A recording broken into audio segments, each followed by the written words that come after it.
Kami sampaikan terima kasih kepada Bapak Bupati Banyuwangi, para Bapak hadirin jamaah Tabligh Akbar yang kami hormati.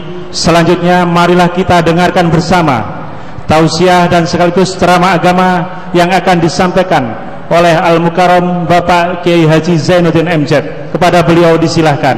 Allahumma sholli wa sallim ala sayyidina Maulana Muhammad. Allahumma sholli wa sallim ala sayyidina Maulana Muhammad. Allahumma sholli wa sallim ala sayyidina Maulana Muhammad.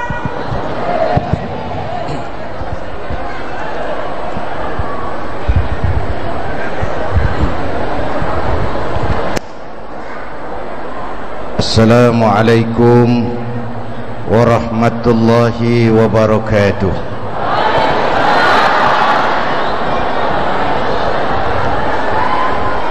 Alhamdulillahi wa kafa, wassalatu wassalamu ala sayyidina Muhammadinil Mustafa wa ala alihi wa ashabihi ahli sidqi wal wafa, amma ba'du. Para ulama, para kiai yang saya muliakan, terutama Al-Mukarram Bapak Kiai Haji Dr. Masdar Farid Mas'udi, Ketua Syuriah PBNU, yang terhormat Bapak Bupati Kabupaten Banyuwangi beserta unsur musbidah, sahabat-sahabat pengurus MWC Nahdlatul Ulama Banyuwangi, pengurus takbir, pengurus takmir Masjid Besar Baitur Rahim, hadirin hadirat ma'asyiral muslimin yang saya cintai. Alhamdulillah, malam ini kita dapat bertemu dan berkumpul mengikuti acara peresmian Masjid Baitur Rahim yang tadi telah dilaksanakan oleh Bapak Bupati kita. Dua hal yang kita syukuri: pertama, masjid selesai dan diresmikan; yang kedua, oleh Allah kita dikaruniai bupati seperti Pak Abdullah Azwar Anas ini.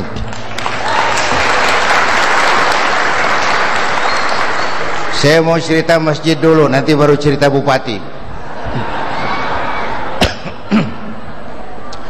Al-Imam Syafi'i kalau masuk satu daerah, yang pertama dilihat masjidnya dulu.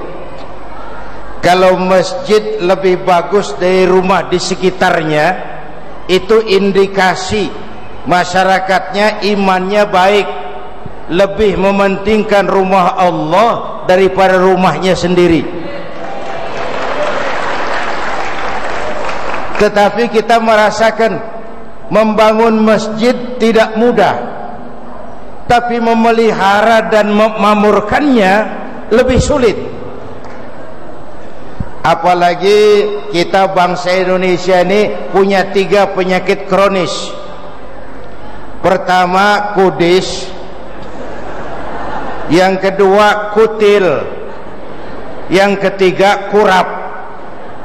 Sumber penyakitnya satu, kuman. Kudis, kurang disiplin. Kita ini bangsa yang disiplinnya agak lemah.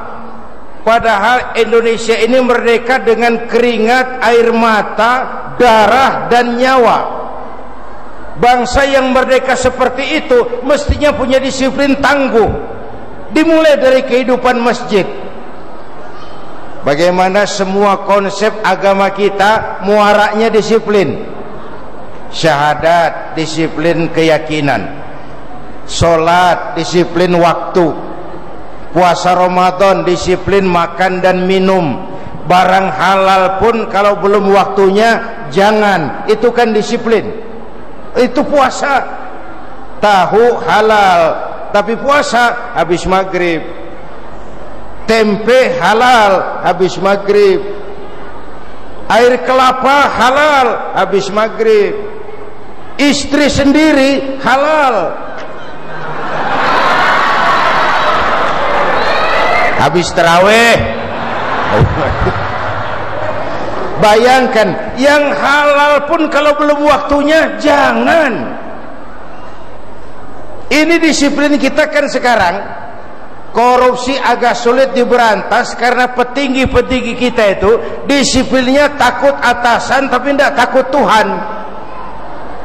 Akhirnya seperti anak muda naik sepeda motor, ngebut, lampu merah jalan terus, di stop polisi, prit, siap, SIM ada, SNK punya Pak, tahu lampu merah, tahu Pak, kenapa jalan terus? Saya nggak tahu, ada bapak. Itu disiplin kita. Disiplin kita ya kayak ngomong ya begitu itu. Hadirin yang saya hormati, di semua bidang. Yang kedua, kurang rapi. Kita ini bangsa yang lemah manajemennya. Bangun masjid bisa, menata masjid lemah. Saya iri, di kampung saya di Kebayoran, gereja saja kegiatannya tiap hari. Tapi masih banyak masjid di kampung saya, Jumat jam 10 buka, Jumat jam 2 tutup, buka lagi Jumat depan. Bagaimana memanage masjid sehingga umat merasa perlu, need, saya perlu ke masjid, saya perlu ke masjid. Kalau tidak ke masjid saya rugi. Ada rasa perlu. Kita bisa bangun rumah sakit, bersaing, kalah dengan rumah sakit Kristen. Berapa banyak rumah sakit Islam akhirnya jadi rumah Islam sakit. Berapa banyak madrasah yang kita bangun nasibnya la yamutu wala yahya, tidak bermutu karena kurang biaya. Itu terjemahan enak itu. Makanya setelah masjid selesai, ayo di manage dengan baik sehingga masjid menjadi pusat kegiatan umat. Jangan terserang penyakit kurap itu, kurang rapi, tidak di manage dengan baik sehingga tidak mengundang umat untuk datang ke masjid karena merasa perlu. Yang ketiga, kutil, kurang teliti. Masyarakat kita ini cepat heran, gampang kagum. Ditambah sekarang zaman entertain, orang pandai bikin bungkusan. Sekarang ini siapa pakai apa, siapa mau jadi apa, sering gak jelas urusan. Tiba-tiba Julia Perez mau jadi bupati. Innalillahi wa inna ilaihi raji'un. Saya menghargai hak asasi seseorang untuk dicalonkan dan mencalonkan, tapi kan urusan lebih baik serahkan ahlinya. Dulu saya berpolitik, dulu zaman jahiliyah. Dulu paling kemudian saya menyadari bahwa panggung politik bukan memang nggak cocok buat kiai. Saya anggap saya sedang sekolah, salah ngambil jurusan. Bapak Ibu hadirin yang saya hormati, saya dengar lagi Inul mau jadi bupati di Malang. Itu kalau berhasil habis Malang dibor semua. Makanya umat itu harus cerdas, jangan tertipu penampilan, jangan terbuai janji. Emas pasti kuning, betul itu? Apa semua yang kuning pasti emas? Belum tentu. Saya mau cerita pendek tentang penyakit kutil. Satu hari terjadi tabrakan di jalan, keras sekali. Buah! Korban jatuh berlumur darah. Dikerubungi orang banyak. Datang wartawan mau ambil gambar dari dekat, sulit, banyak sekali orang ngerubung. Cari akal wartawan kita ini. Tolong saya dikasih jalan ke dekat korban. Orang menoleh semua. Saudara siapa? Saya bapaknya korban. Dia mengaku bapaknya korban. Ya, orang minggir semua. Minggir, ada bapaknya korban. Orang minggir semua, dia maju ke depan korban. Sampai di depan korban, pucat mukanya wartawan. Kenapa? Yang ketabrak anak ketek. Oh, dia sudah kadang ngaku bapaknya korban. Ini gara-gara penyakit kutil, kurang teliti, cepat heran, gampang kagum. Nah, sumber 3 penyakit ini namanya kuman, kurang iman. Saya mau masuk bahwa fungsi utama masjid yang pertama, benteng pertahanan keimanan. Boleh zaman berubah, akidah jangan goyah. Boleh masa berganti, keyakinan jangan mati. Apa yang disampaikan Bupati kita tadi, mandiri, sejahtera, berakhlak mulia, itu sumbernya iman. Pondasinya di situ. Kalau kuat pondasi, bangunan aman. Kalau rapuh pondasi, bangunan runtuh. Bangunan bagaimana pondasinya, pola hidup kita bagaimana imannya. Jabatan baru manfaat kalau dipegang tangan orang beriman. Harta baru terasa jadi rahmah kalau dipegang tangan orang beriman. Bapak Ibu hadirin yang saya hormati, benteng ini kan kita bukan cuma perlu orang pintar, kita perlu orang benar. Bahkan di masyarakat lebih baik benar tidak terlalu pintar ketimbang pintar tapi tidak benar. Ya, lebih baik benar tapi nggak terlalu pintar ketimbang pintar tapi nggak benar. Saya yakin Banyuwangi akan jauh lebih maju dapat bupati semodel Pak Abdullah Azwar Anas ini. Ini Pak, kita ngobrol bola ya Pak Nanang ya. PSSI, timnas kita kemarin bangkit walaupun tidak masuk juara, tapi sebuah kebangkitan yang menggembirakan. Kalau bicara bola itu ada 2 hal yang penting. Pertama, pelatih itu sangat penting. Dia yang menyusun pemain, dia yang menentukan strategi pertandingan, dia yang kau penyerang tengah, kau di bangku cadangan, itu wewenang pelatih. Kebetulan siapa sekarang? Alfred Riedel, pelatih timnas ini profesional. Pelatih yang menentukan semuanya. Semua pemain besar, kesebelasan besar karena pelatihnya jenius. Coba saja buka bab sepak bola. Real Madrid punya pelatih terkenal Jose Mourinho.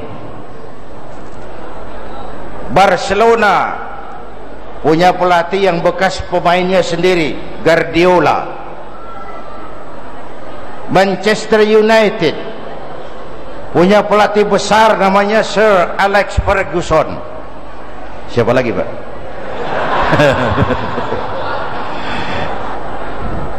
Dan alhamdulillah sekarang Banyuwangi punya pelatih bagus, namanya Abdullah Azwar Anas.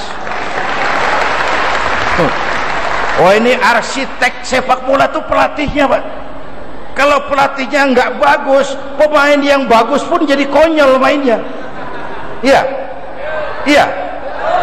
Bagaimanapun hebatnya Cristiano Ronaldo, kalau oleh pelatih disuruh jadi penjaga gawang, selesai permainan. Pelatihnya harus hebat. Yang kedua, sepak bola itu adalah dinamakan kesebelasan. Kenapa? Karena bersebelas, tidak ada individu. Gonzales bikin gol, yang menang Indonesia.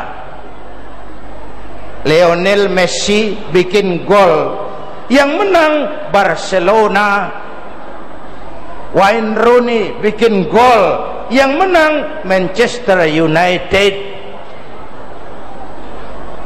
Pribadi larut oleh kepentingan umat, pribadi kalah oleh kepentingan bangsa dan negara. Dan yang penting bukan siapa yang bikin gol, yang penting kesebelasan harus menang. Kalau semua mau bikin gol, insya Allah tidak gol-gol. Bisa-bisa kiper ikut nyerang, kacau permainan. Tidak penting siapa yang bikin gol, berikan operan kepada yang berpeluang. Yang penting pada posisi tertentu bikin operan yang cantik. Ini teman sebelah sana mungkin menciptakan gol, oper ke sana. Oh, saya dulu iri dengan kesebelasan Kristen di Indonesia. Mereka kalau punya bola operannya cantik, dioper sap, tahu berdiri gereja besar, operannya cantik.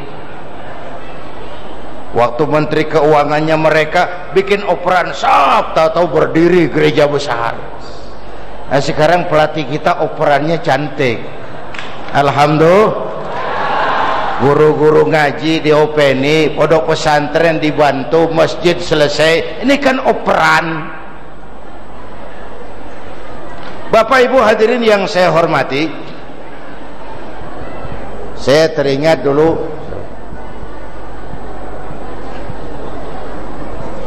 Bapak Ibu hadirin yang saya hormati, dulu ingat nggak zaman Pak Harto? Pak Harto bikin yayasan amal bakti Muslim Pancasila, lalu bangun masjid di mana-mana. Ingat nggak? Itu namanya operan. Operannya cantik. Sebab bagaimanapun kita harus bermain sesuai dengan aturan. Bahwa kita punya kecenderungan, bahwa kita punya komitmen kepada akidah, itu soal kita. Tapi pada sisi lain kita berhadapan dengan aturan main yang harus kita atasi. Jadi saya kembali, masjid benteng pertahanan keimanan. Kita bangsa ini bukan cuma perlu orang pintar, kita juga perlu orang benar. Tadi siang di Lumajang saya pidato gini, hidup itu yang paling tenang, hidup model tukang parkir. Tukang parkir di pasar tuh coba lihat, walaupun mobil banyak, mereknya bagus-bagus, ndak pernah sombong. Tenan lagi, mobil banyak, mereknya bagus-bagus, ndak pernah sombong tukang parkir itu. Nanti mobil pergi satu demi satu, habis sama sekali, dia ndak sedih. Tenang. Loh kok bisa ya? Mobil banyak ndak sombong, mobil habis ndak sedih. Ngaji tasawuf dikit. Tukang parkir tidak merasa memiliki, tapi merasa dititipi. Itulah Q-nya. Siapa saja yang merasa memiliki, bersiaplah kehilangan. Tapi kalau merasa dititipi, hiduplah seperti tukang parkir. Bahwa jabatan, harta, anak, istri, ilmu sekadar titipan, maka hiduplah seperti tukang parkir. Pertama, titipan tidak boleh bikin kita sombong. Sekadar dititipi kok sombong, tidak pantas. Pak Zainuddin titip mobil ya, monggo. Yang punya mobil pergi, saya peteteng. Emangnya mobil kamu? Orang cuma nitip. Dititipi jabatan oleh Allah, sombong, nggak pantas. Ada nggak pejabat sombong? Ada, namanya Fir'aun. Duh, pejabat-pejabat sombong umumnya anak buah Fir'aun.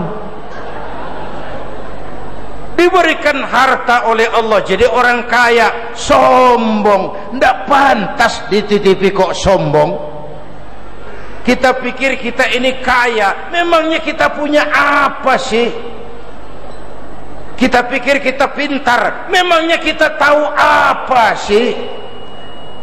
Kita pikir kita berkuasa, memangnya berapa hari sih? Tidak boleh titipan bikin kita lalu sombong. Yang kedua ini penting, titipan harus dijaga baik-baik. Kalau tidak, yang nitip marah. Yang nitip itu loh yang kita khawatir. Pak Zainuddin titip sepeda motor, monggo. Waktu sepeda motor diambil, kaca spion pecah, knalpot hilang, bemper hancur. Marah enggak yang nitip? Marah enggak? Lalu apa bedanya? Allah nitip anak 3 orang di rumah kita, yang satu mabuk, yang satu judi, yang satu ngerampok. Yang nitip Allah titip harta, jadi orang kaya supaya bangun masjid, bantu yatim, bela yang lemah. Pelitnya 17 setan. Yang nitip marah. Ayo yang lebih makro, Allah titip Indonesia. Allah titip Indonesia. Hei rakyat, ini Indonesia, aku titip kepadamu, kata Allah. Titipan ini ditebus dengan keringat, air mata, darah dan nyawa para pahlawan. Aku titip ini Indonesia. Ini negara besar dan kaya. Besar dan kaya. Pulaunya 17.000 pulau. Buminya subur. Di atas perut buminya segala tanaman hidup. Di bawah perut buminya gas, minyak, batu bara. Lautnya kaya, hutannya kaya. Kekayaan negeri ini dikuasai oleh negara sebagai penyelenggara pemerintahan. Itu sudah betul. Tapi harus digunakan bagi sebesar-besar kemakmuran rakyat. Itu amanat konstitusi. Disalahgunakan, dikorupsi. Yang nitip, kalau yang nitip marah, dia perintah makhluk yang lain menegur kita. Siapa? Merapi, Bromo, anak Krakatau. Kalau rakyat demo, polisi turun. Kalau Merapi yang demo, siapa yang mau turun? Mbah Marijan. Wassalam. Sekarang Mbah Marijan sudah kumpul sama Mbah Surip di alam mahsyar itu. Kata Mbah Surip, tenang Mbah Marijan, wis tak gendong, aman.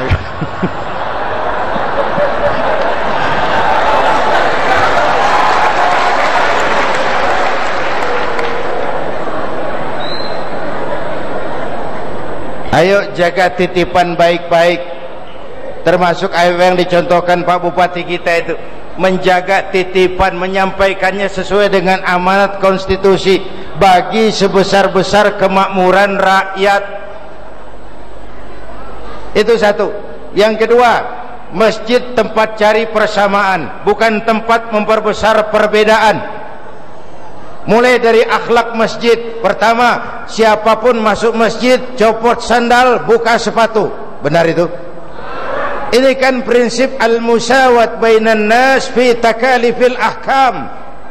Semua manusia sama di hadapan Allah. Tidak ada warga negara kelas 1 di sini. Ini masyarakat yang mau kita bangun.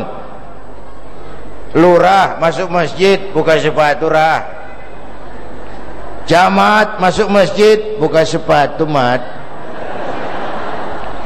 Bupati masuk masjid buka sepatu. Ini Pak yang ngomong, ini Pak. Barang tik-tik. Gubernur masuk masjid buka sepatu, Nur. Hatta presiden masuk masjid buka sepatu, Den. Nikmatnya menjadi masyarakat masjid. Malam ini saya hadir lagi di sini. Saya enggak merasa sebagai tamu. Saya hanya keluarga datang dan bicara di tengah keluarganya.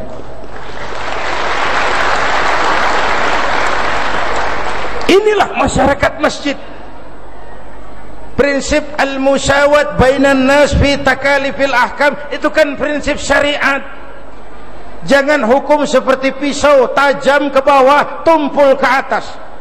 Yang kecil salah, hukum ditegakkan. Yang besar salah, orang diam pura-pura tidak mengerti. Itu yang melukai rasa keadilan. Sudah copot sandal? Sudah Pak. Buka sepatu? Sudah. Masuk ke dalam, sholat berjamaah. Kalau sudah ke dalam, tidak pernah kita usil dari mana orang datang. Yang penting kemana dia menghadap. Kamu dari mana? Dari kidul Pak, madhab ngulon. Kamu dari mana? Dari lor Pak, madhab ngulon.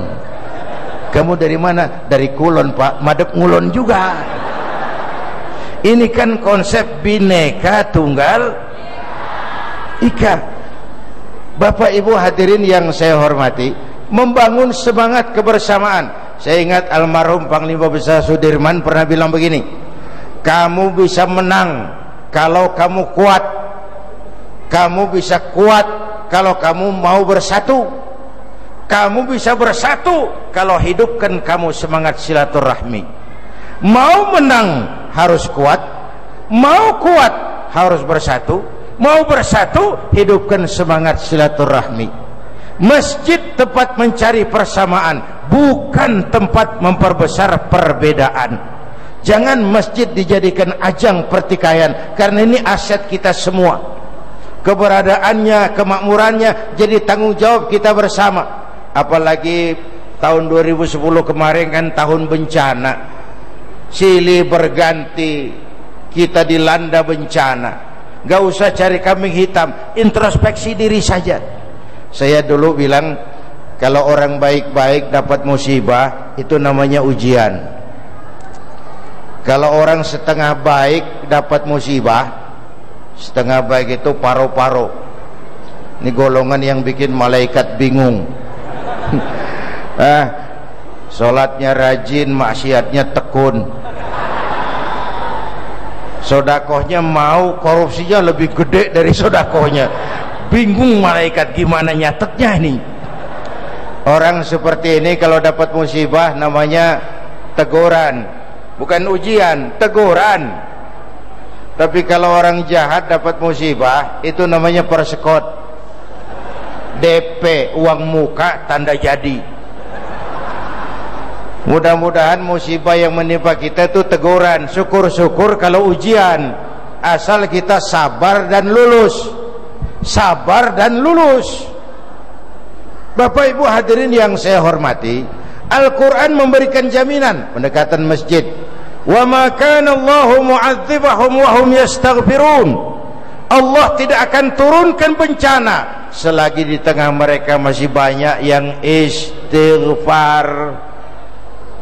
Ayo meredam murka Allah supaya pembangunan lancar. Yang 100 tahun kita bangun selesai oleh gempa 3 menit.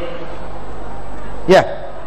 Yang 100 tahun kita bangun selesai oleh gempa 3 menit. Ayo supaya pembangunan lancar, kita ikut meredam. Jangan sampai yang nitip marah. Bagaimana? Perbanyak istighfar. Orang yang paling bersih hatinya Rasulullah. Orang yang paling baik akhlaknya Rasulullah. Orang yang sudah mendapat jaminan ampun atas segala dosa Rasulullah.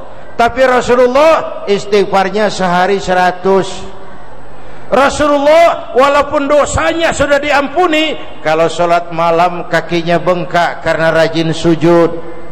Dosa sudah diampuni, tapi kalau sholat malam kakinya bengkak karena rajin sujud. Saya tahu di Rogo Jampi juga banyak yang kakinya bengkak. Cuma apa urusannya itu yang belum jelas.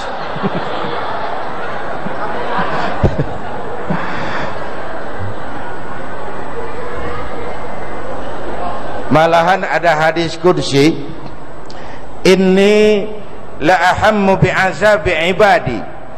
Kadang-kadang aku kepengen turunkan bencana kepada hamba-hambaku ini. Melihat mereka yang durjana, kurang ajar, aku greget, aku pengen turunkan bencana. Aku lihat 3 perkara. Murkaku surut, bencana aku tarik kembali. Allah mau marah ndak jadi. Ada yang meredam. bencana tidak turun. Kenapa? Ada 3 yang Allah lihat. Pertama, suyukhan rukka. Aku lihat orang-orang yang tengah malam sujud berlinang air mata, nangis di hadapan Allah. Nangis di hadapan Allah, bukan di hadapan kamera.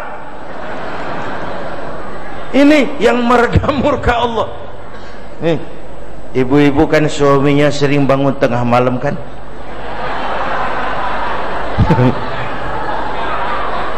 Kencing. Bikin malaikat geleng kepala, sudah mau ditulis tahajud cuma kencing. Kata malaikat, sialan, hampir salah tulis. Kita hutang jasa sama orang-orang yang tengah malam sujud sambil berenang air mata, nangis di hadapan Allah. Itu yang meredam. Yang kedua, wasibyanan rubda.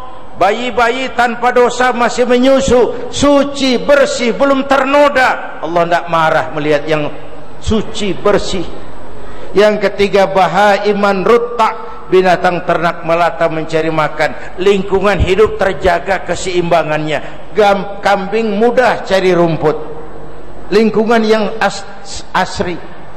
Sekarang gimana? Bencana nggak mau tambah, ngamalin hadisnya terbalik. Yang diminta orang tua tengah malam sujud, bayi tanpa dosa nyusu. Ini sekarang bayi tanpa dosa dibuang ke tempat sampah gara-gara orang tua tengah malam nyusu. Kembali ke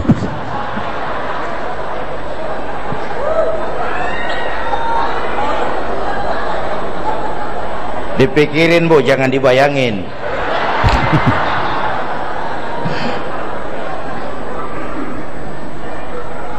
Ayo ikut meredam murka Allah, berbanyak istighfar. Pak, kita ngobrol.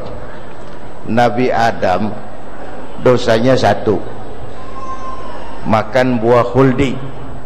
Nabi Adam dosanya 1, dikeluarin dari surga. Nabi Adam dosanya 1, dikeluarin dari surga. Kita dosanya banyak, kepengen masuk surga. Lagi piye carane?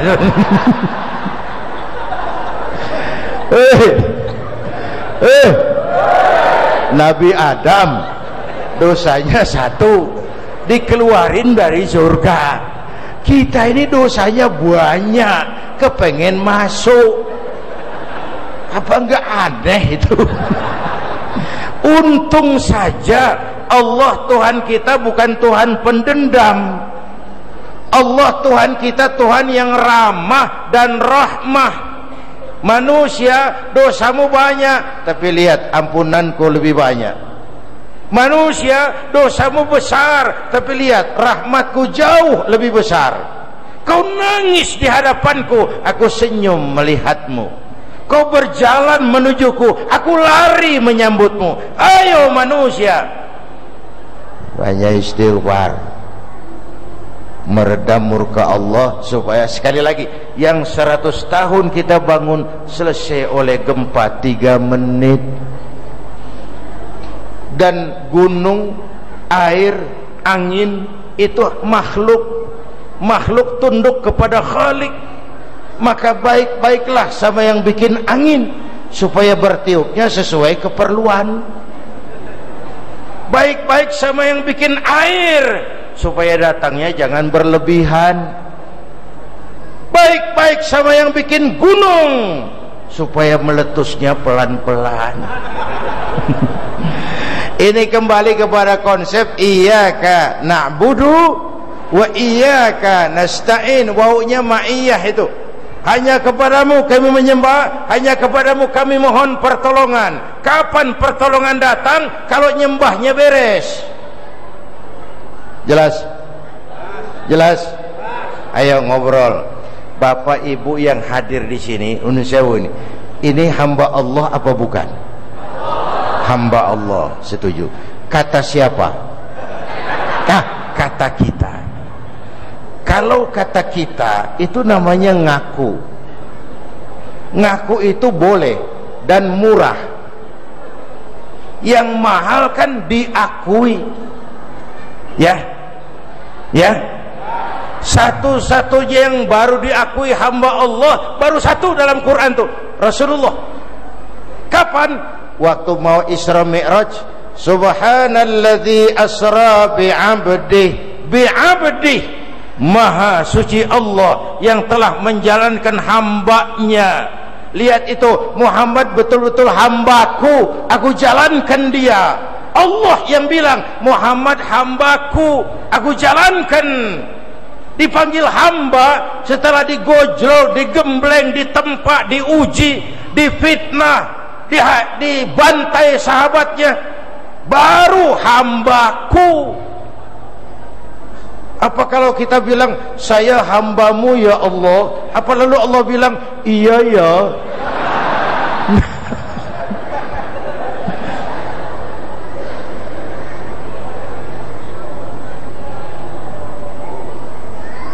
Jadi hamba Allah yang sebenarnya, hamba Allah dalam segala keadaan.